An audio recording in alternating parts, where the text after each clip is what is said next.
It's hard to kill a zombie idea because Vladimir Putin keeps it alive. He keeps pushing it out and pushing it out and pushing it out, despite there being nothing to it. It's interesting that people keep saying that there was a promise made to Russia that NATO would not enlarge, when the person who supposedly made that promise, Secretary of State James Baker, has publicly, repeatedly come out and said, in spoken word and in writing, that it's not true. So even the person who they allegedly are saying did this didn't do it, and has said that. But nonetheless, they persist in this. The other part of that narrative is that, well, it's NATO enlargement that caused Putin to attack. The empirical evidence is the opposite, is that Putin has attacked countries that have not joined NATO, particularly Georgia and Ukraine, and occupies parts of Moldova, and has not attacked countries that are in NATO.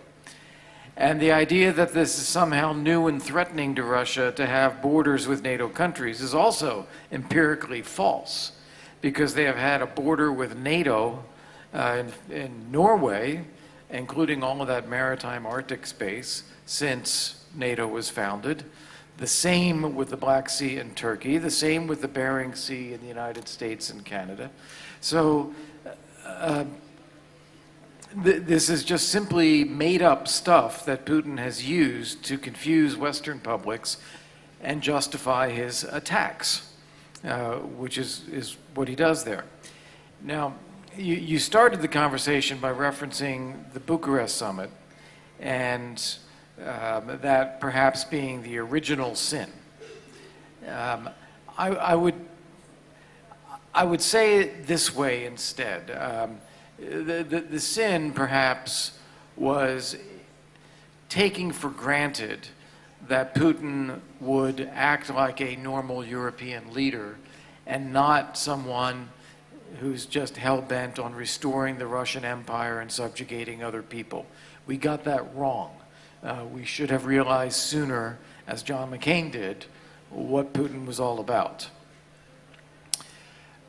But having got that wrong, the problem with the Bucharest summit and with many, many, many other things we have done, including very recently, is we are not thinking through the message that we are sending to Putin.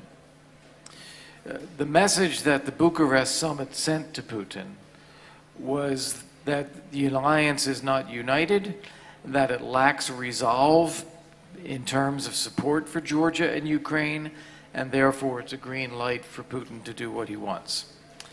That is exactly the message that came out of the Vilnius summit as well, that we lack resolve when it comes to inviting Ukraine to join NATO, and therefore he should keep fighting, he should keep the war going.